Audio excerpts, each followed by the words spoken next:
현재 기준의 판세를 말씀드리겠습니다. 문재인 후보가 44.4%, 지난주보다 소폭 하락했습니다. 그리고 안철수 후보가 22.8%, 22.8%입니다. 5.6%포인트 하락했고요. 리얼미터가 제 기억으로는 일주일 이상, 거의 2주 됐나요? 예, 2주 가량 됐습니다. 여론조사 기간, 왜냐하면 리얼미터는 데일리를 조사하기 때문에. 예. 데일리로 매일 합니다. 네. 대선 선거 기간, 그러니까 공식적인 선거운동이 시작된 이후로 가장 중요한 초반 2주를 발표를 못했어요. 그죠? 그렇습니다. 정당 후보 확정 직후 그리고 지금까지가 가장 중요한 시기였는데 정작 발표를 못했습니다. 2주간은 여러 가지로 해두죠. 여러 가지 이유로 리얼미터 조사를 하는데 발표를 한 번도 못했어요.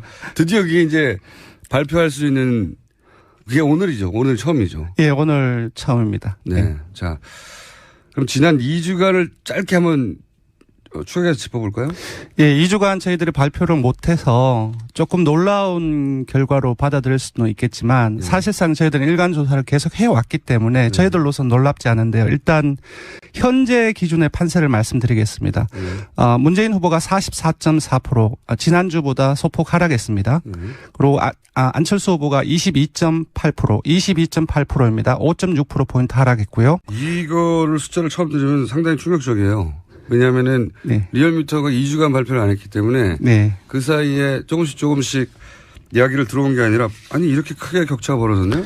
안철수 후보 같은 경우는 4월 2주차에 34.4%로 가장 주간 집계로 해서 최고치를 찍었는데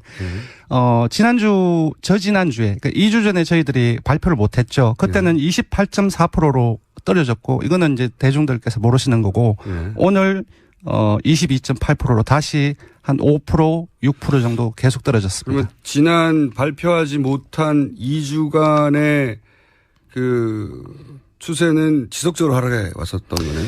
예, 일간으로 보면 그 3월 30일부터 4월 10일까지 조사일 기준으로 해서 8일 연속 상승을 했습니다. 근데 상승 초반에. 예, 8일 초반에 아주 급등을 한 거죠. 그렇죠. 근데 4월 10일까지 그렇게 상승을 했는데 이튿날 11일부터 어제 조사까지 조사일 기준 11일 연속 하락했습니다. 그렇군요. 상승한 날보다 더 길게 하락하고 있는 건데. 네네. 상승이 워낙 단기간에 그래프 기울기가 아주 가파르게 올라갔기 때문에요. 맞습니다. 네.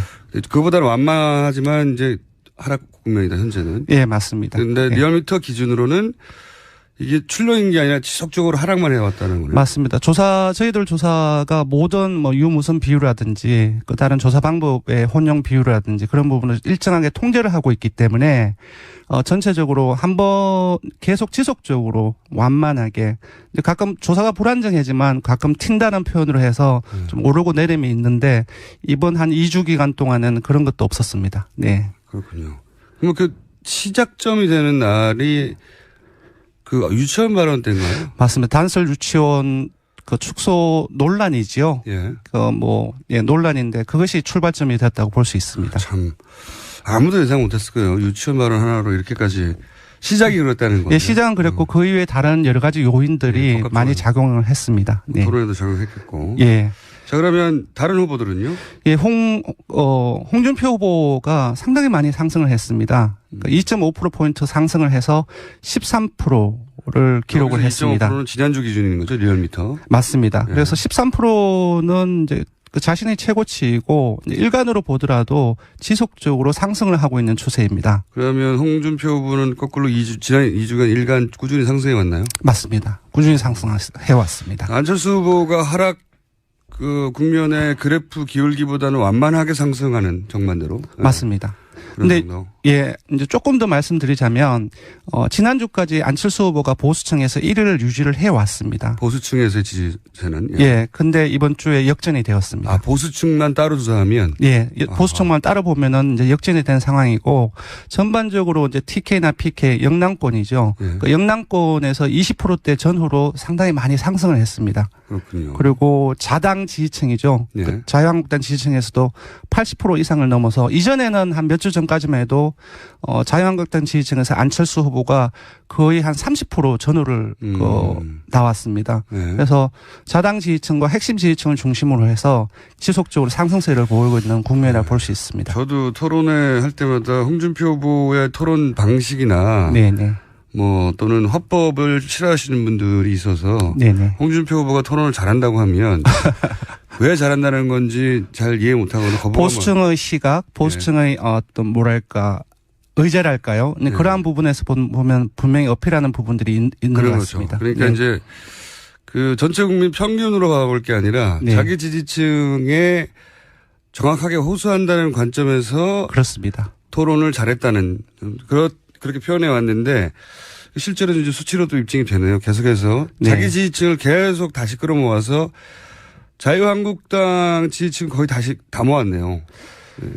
보통 지금 안 후보를 포함해서 문 후보가 자당 지지층에서 조금의 차이는 있지만 한 90% 정도 내외입니다. 네. 그것보다는 약간 낮지만 네. 정당 모아가고 후보 있네요. 확정 시기까지만 하더라도 자당 지지층이 안 후보로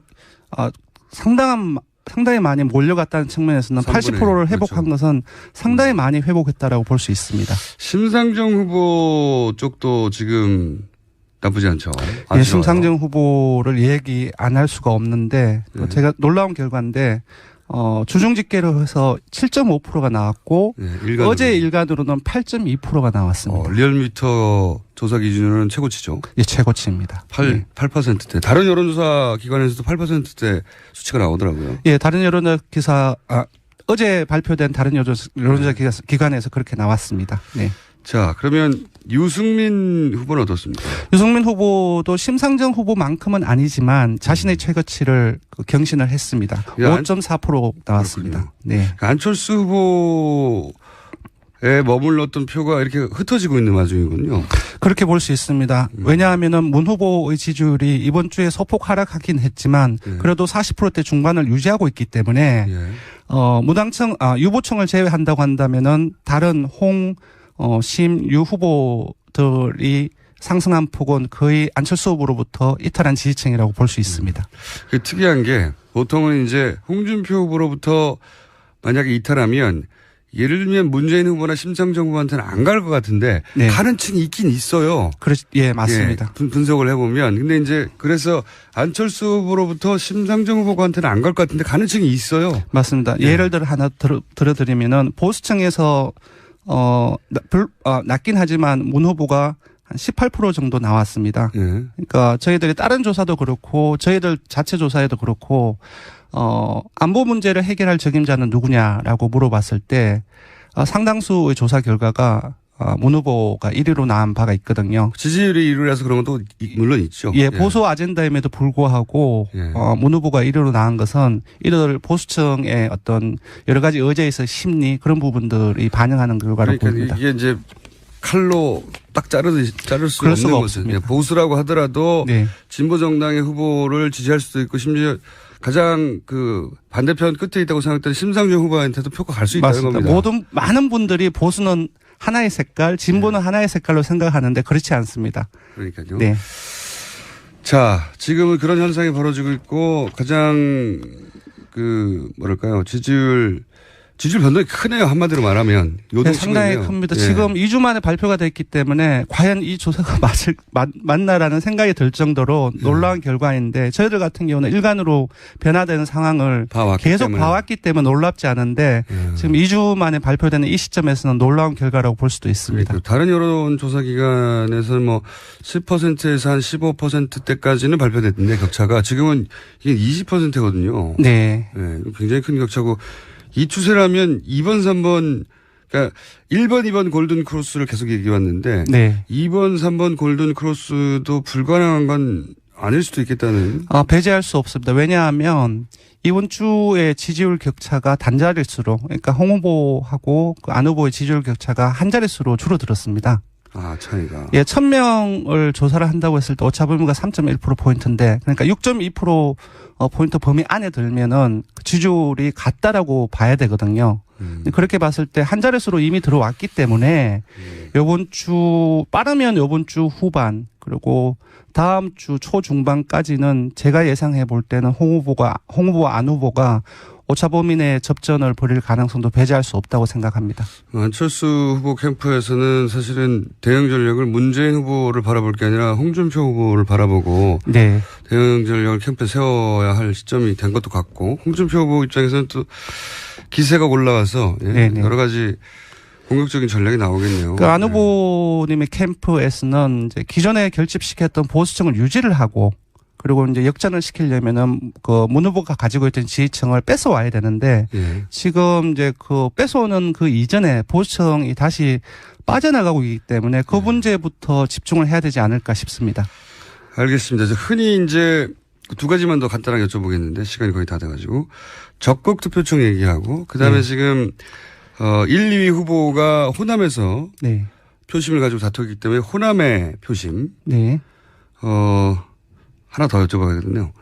그 대구 경북의 표심. 네. 세 가지를 굉장히 선거에서 중요한 변수로 보지 않습니까? 네네. 세 가지를 간단히 짚어주시죠. 먼저 적극 투표층으로 보면 이제 반드시 투표하겠다라고 응답한 사람들인데 이제 그분들만 모아서 지지율을 보면 문 후보가 47.8%, 안 후보가 21.7%. 그러니까 문 후보는 조금 더 높아지고 안 후보는 조금 더 떨어집니다. 그래서 격차는 아까는 격차가 21.6%포인트 차였는데 그 적극 투표층에서는 26.1%포인트로 벌어집니다. 나머지 이제 홍 후보나 심 후보, 유 후보는 그렇게 큰 차이가 없습니다. 네.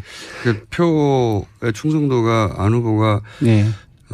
떨어진다고 계속 지적해 왔는데 실제 적극 투표층을 조사해보면 실제 그러네요. 예, 호남에서 살펴보면 이번 주 바른정당 발로해서 그 3자 그 단일화 그 부분들이 많이 얘기가 됐는데 그 이후로 호남에서 많이 그 안 후보의 지지율이 떨어졌는데요. 보면 문 후보가 호남에서 55.3% 그리고 안 후보가 31.1%. 그러니까 지난주에는 안 후보가 40%대를 유지를 하고 있었거든요. 그러니까 많이 격차가 벌어진 상황입니다.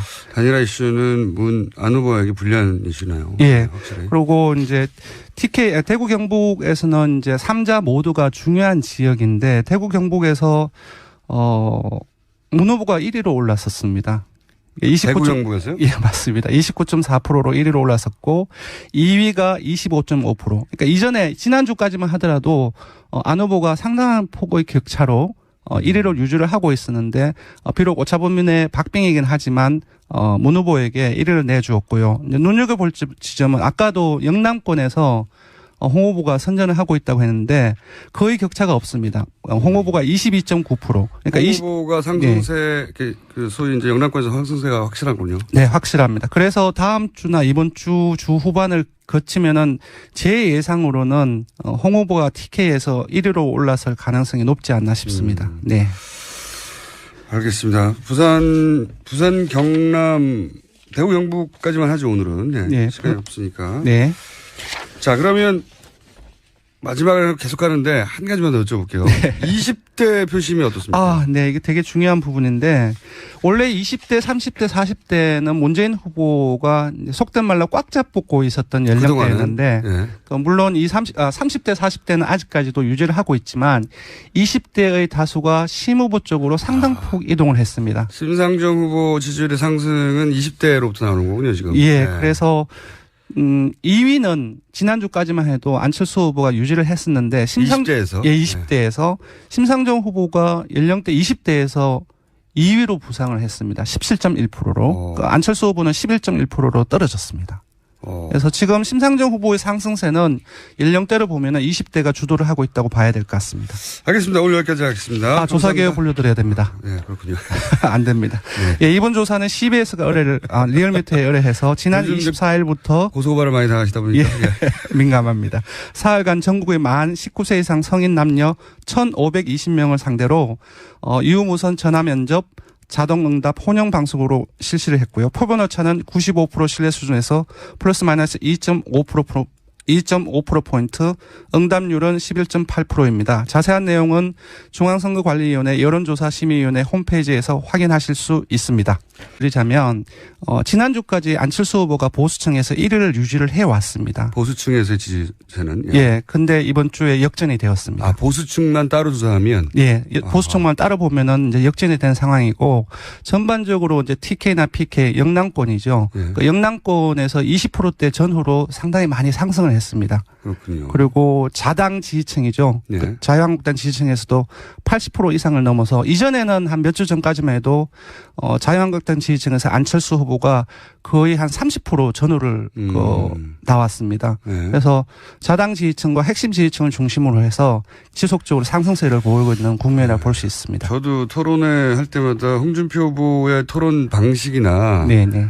뭐 또는 화법을 싫어하시는 분들이 있어서 네네. 홍준표 후보가 토론을 잘한다고 하면 왜 잘한다는 건지 잘 이해 못하거나 보수층의 시각, 보수층의 어떤 뭐랄까 의제랄까요? 네. 그러한 부분에서 보면 분명히 어필하는 부분들이 있는 동안에는 그런 것도 없었습니다. 네. 그렇군요. 그럼 그 시작점이 되는 날이 그 유치원 발언 때인가요? 맞습니다. 단설 유치원 그 축소 논란이지요. 예. 논란인데 그것이 출발점이 됐다고 볼 수 있습니다. 참 아무도 예상 못했을 거예요. 유치원 발언 하나로 이렇게까지 시작이 그렇다는 거예요. 예, 시작은 그랬고 그 이외에 다른 여러 가지 요인들이 많이 작용을 했습니다. 네. 토론에도 작용했겠고. 예. 자, 그러면 다른 후보들은요? 예, 홍준표 후보가 상당히 많이 상승을 했습니다. 그러니까 2.5%포인트 상승을 해서 13%를 기록을 했습니다. 2.5%는 지난주 기준인 거죠? 리얼미터. 맞습니다. 예. 그래서 13%는 이제 그 자신의 최고치이고 일간으로 보더라도 지속적으로 상승을 하고 있는 추세입니다. 그러면 홍준표 후보는 거꾸로 지난 2주간 일간 꾸준히 상승해 왔나요? 맞습니다. 꾸준히 상승해 왔습니다. 안철수 후보가 하락 그 국면의 그래프 기울기보다는 완만하게 상승하는 정반대로. 맞습니다. 그런데 예, 이제 조금 더 추세는 지속적으로 하락해 왔었던 거네. 예, 일간으로 보면 그 3월 30일부터 4월 10일까지 조사일 기준으로 해서 8일 연속 상승을 했습니다. 근데 상승 초반에. 예, 8일 초반에 아주 급등을 한 거죠. 그렇죠. 근데 4월 10일까지 그렇게 상승을 했는데 이튿날 11일부터 어제 조사까지 조사일 기준 11일 연속 하락했습니다. 그렇군요. 상승한 날보다 더 길게 하락하고 있는 건데. 네네. 상승이 워낙 단기간에 그래프 기울기가 아주 가파르게 올라갔기 때문에요. 맞습니다. 네. 그보다는 완만하지만 이제 하락 국면이다, 현재는. 예, 맞습니다. 그런데 네. 리얼미터 기준으로는 이게 출렁인 게 아니라 지속적으로 하락만 해왔다는 거예요. 맞습니다. 저희들 조사가 모든 유무선 비율이라든지 그 다른 조사 방법의 혼용 비율이라든지 그런 부분을 일정하게 통제를 하고 있기 때문에 전체적으로 한번 계속 지속적으로 완만하게 가끔 조사가 불안정해지만 가끔 튄다는 표현으로 해서 좀 오르고 내림이 있는데 이번 한 2주 기간 동안 표를 못해서 조금 놀라운 결과로 받아들일 수도 있겠지만 사실상 저희들은 일간 조사를 계속 해왔기 때문에 저희들로서는 놀랍지 않은데요. 일단 현재 기준의 판세를 말씀드리겠습니다. 문재인 후보가 44.4% 지난주보다 소폭 하락했습니다. 그리고 안철수 후보가 22.8%입니다. 5.6%포인트 하락했고요. 이거를 숫자를 처음 들으면 상당히 충격적이에요. 왜냐하면은 리얼미터가 2주간 발표를 안 했기 때문에 그 사이에 조금씩 이야기를 들어온 게 아니라 아니 이렇게 크게 격차가 벌어졌네요. 안철수 후보 같은 경우는 4월 2주차에 34.4%로 가장 주간 집계로 해서 최고치를 찍었는데 저지난주에 그러니까 2주 전에 저희들이 발표를 못했죠. 그때는 28.4%로 떨어졌고 이거는 이제 대중들께서 모르시는 거고 오늘 22.8%로 다시 한 5%, 6% 정도 계속 떨어졌습니다. 그러면 지난 발표하지 못한 2주간의 현재 기준의 판세를 말씀드리겠습니다. 문재인 후보가 44.4% 지난주보다 소폭 하락했습니다. 그리고 안철수 후보가 22.8%입니다. 5.6%포인트 하락했고요. 리얼미터가 제 기억으로는 일주일 이상 거의 2주 됐나요? 예, 2주 가량 됐습니다. 여론조사 기간 왜냐하면 리얼미터는 데일리를 조사하기 때문에 데일리로 매일 합니다. 네. 대선 선거 기간 그러니까 공식적인 선거운동이 시작된 이후로 가장 중요한 초반 2주를 발표를 못했어요, 그죠? 그렇습니다. 정당 후보 확정 직후 그리고 지금까지가 가장 중요한 시기였는데 정작 발표를 못했습니다. 2주간은 여러 가지로 해두죠. 여러 가지 이유로 리얼미터 조사를 하는데 발표를 한 번도 못했어요. 드디어 그게 이제 발표할 수 있는 그게 오늘이죠. 오늘 처음이죠. 예, 오늘 처음입니다. 네. 자, 그럼 지난 2주간을 짧게 한번 추격해서 짚어볼까요? 예, 2주간 저희들이 발표